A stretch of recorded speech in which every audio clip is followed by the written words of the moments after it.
Good morning students. मैं वंदना गोविल, सह आचार्य भूगोल विभाग, श्री गोविंद सिंह गुर्जर, राजकीय महाविद्यालय नसीराबाद। बीए पार्ट थर्ड के पेपर सेकंड में यानी भारत के भूगोल में आज हम पढ़ेंगे भारत की जलवायु, क्लाइमेट ऑफ इंडिया। जलवायु के लिए हम सामान्यतः देखेंगे जलवायु की विशेषताएं और जलवायु को प्रभावित करने वाले कारक। भारत के विशाल आकार, अक्षांशीय विस्तार और विभिन्न भौतिक आकारों के कारण यहाँ की जलवायु में बहुत अधिक भिन्नता पाई जाती है। देश के अत्यधिक विस्तार के कारण तापमान, वर्षा और आर्द्रताओं की दशाओं में भी बहुत अधिक अंतर मिलता है। एक और हम देखते हैं कश्मीर में द्रास का न्यूनतम तापमान -9 डिग्री सेंटीग्रेड तथा लेह में ये -45 डिग्री सेंटीग्रेड तक पहुंच जाता है, जबकि राजस्थान में गर्मियों में गंगानगर में उच्चतम तापमान 50 डिग्री सेंटीग्रेड तक रिकॉर्ड किए गए हैं।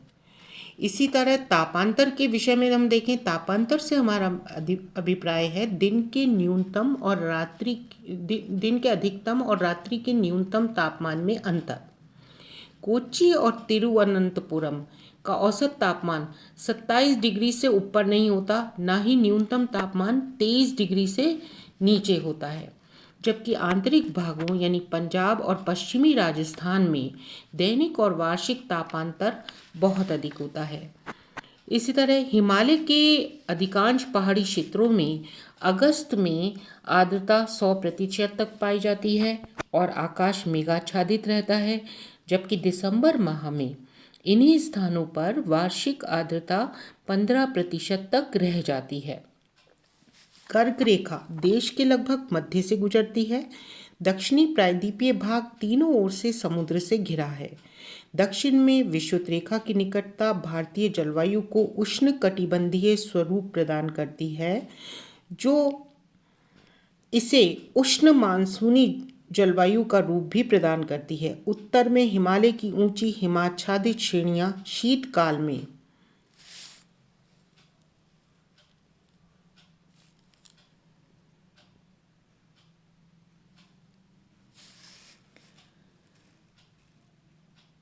मध्य एशिया की ओर से आने वाली शीतल वायु से सुरक्षा प्रदान करती हैं। अन्यथा शीतकाल में संपूर्ण मध्य भारत का तापमान भी 0 डिग्री सेंटीग्रेड तक पहुंच जाता। क्योंकि कर्क रेखा के उत्तर में स्थित भाग का क्षेत्रफल अधिक है तथा भारत की उत्तरी सीमा 37 डिग्री 6 मिनट उत्तरी अक्षांश तक है, ऊंचाई के कारण भी यहाँ शीतोष्ण या समशीतोष्ण प्रकार की जलवायु मिलती है। अतः मोटे तौर पर यह कहा जा सकता है कि भारत की जलवायु उपोष्ण कटिबंधीय मानसूनी जलवायु है, सब ट्रॉपिकल मानसूनी क्लाइमेट। लेकिन जलवायु में वर्ष के विभिन्न भागों में सूर्य की सापेक्ष स्थिति का तापमान व अन्य वायुमंडलीय दशाओं पर भी प्रभाव पड़ता है। अतः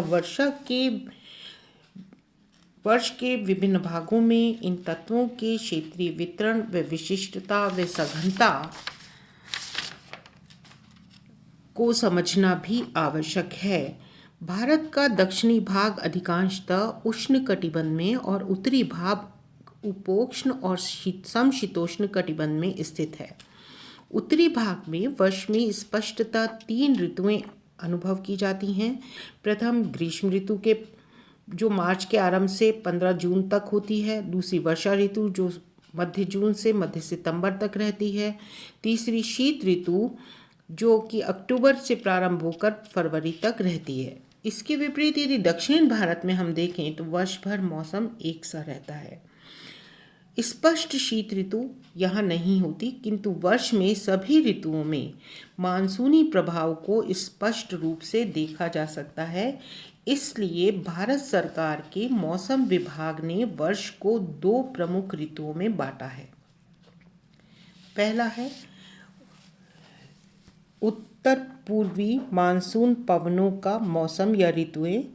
इस काल में हवाएं स्थल से समुद्र की ओर चलती हैं। इसे भी 2 भागों में बांटा गया है।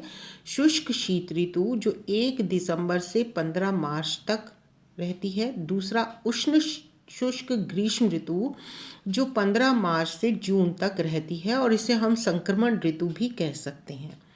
दूसरी, दक्षिण पश्चिमी मानसून पवनों का मौसम, साउथ वेस्टर्न मानसून सीजन।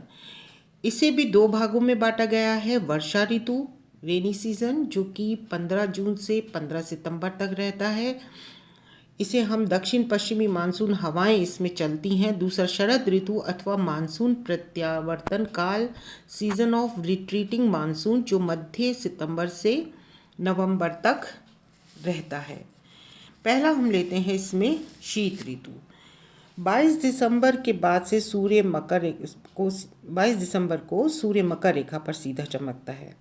अतः भारत में इस समय शीत ऋतु होती है। इस समय मध्य एशिया, उत्तर पूर्वी चीन, तिब्बत, अरब प्रायद्वीप, फारस की खाड़ी एक उच्च वायुभार का क्षेत्र बन जाता है, जिसमें वायुभार लगभग 124 मिलीबार से लेकर 132 मिलीबार तक होता है। भारत के बाहर भी एक उच्च वायुभार का क्षेत्र पेशावर के निकट बनता है, जिसमें वायुभार 1019 मिलीबार तक रहता है। सिंधु गंगा के मैदान में भी एक उच्च वायुभार का क्षेत्र बन जाता है, जबकि दक्षिण के पठारी भाग पर उच्च वायुभार उतना अधिक प्रभावी नहीं होता। इस समय तापमान न्यूनतम रहते हैं। केंद्रों के अनुसार स्वच्छ आकाश, सुहावना मौसम, निम्न तापमान व आर्द्रता और सर्वाधिक दैनिक तापांतर तथा धीमे चलने वाली उत्तर पूर्वी पवनें इस ऋतु की प्रमुख विशेषताएं हैं। दैनिक तापांतर में भी बहुत अधिक भिन्नता पाई जाती है। मालाबार प्रदेश में तापांतर 3 डिग्री सेंटीग्रेड तक रहता है, जबकि चेन्नई में 8 डिग्री सेंटीग्रेड और पश्चिमी बंगाल के कुछ क्षेत्रों में 6 डिग्री सेंटीग्रेड तक, तथा पश्चिमी राजस्थान में दैनिक तापांतर 17 डिग्री सेंटीग्रेड तक पहुंच जाता है। तापमान की दशाएं। अधिकांश उत्तर भारत में तापमान कम रहते हैं, किंतु उत्तर से दक्षिण की ओर जाने पर तापमान बढ़ने लगते हैं। अगर हम समताप मानचित्र को देखें तो समताप रेखाएं प्राय अक्षांश रेखाओं के समानांतर होती हैं। कुछ स्थानों पर ही उच्चतम तापमान 29 डिग्री सेंटीग्रेड रहता है। उत्तर पश्चिम में औसत तापमान 18 डिग्री सेंटीग्रेड। दक्षिण भारत में इस समय औसत तापमान 21 डिग्री सेंटीग्रेड से 28 डिग्री सेंटीग्रेड तक रहता है।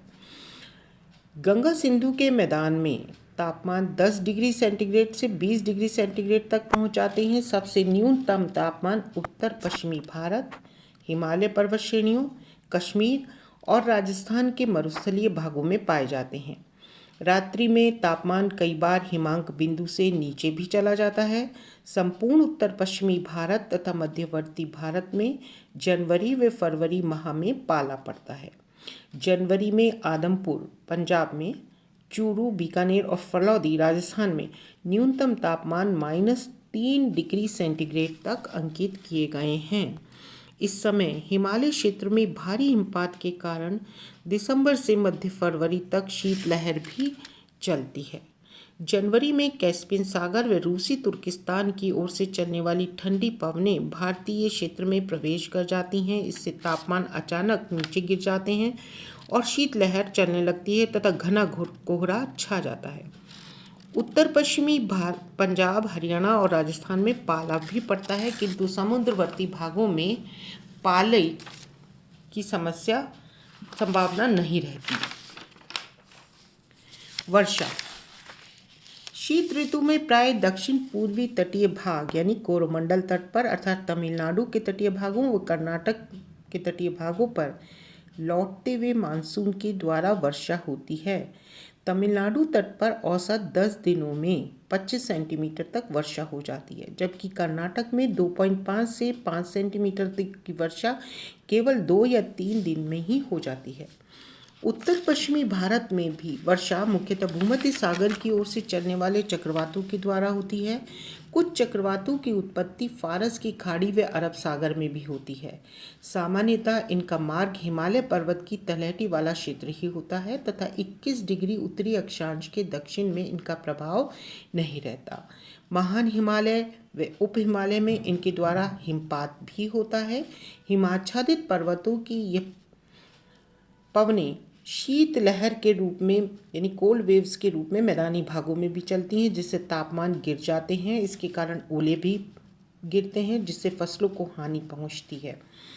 कोरोमंडल तट पर शीत ऋतु में यानी दक्षिण पूर्वी तटीय भाग में 20 से 25 सेंटीमीटर तक वर्षा हो जाती है, किंतु भारत में होने वाली संपूर्ण वर्षा का केवल 5% भाग ही शीतकाल में प्राप्त होता है। और यह अल्प वर्षा की मात्रा भी पंजाब, हरियाणा, राजस्थान व उत्तर प्रदेश की गेहूं, जौ, चना, सब्जी व फलों के उत्पादन के लिए महत्वपूर्ण है।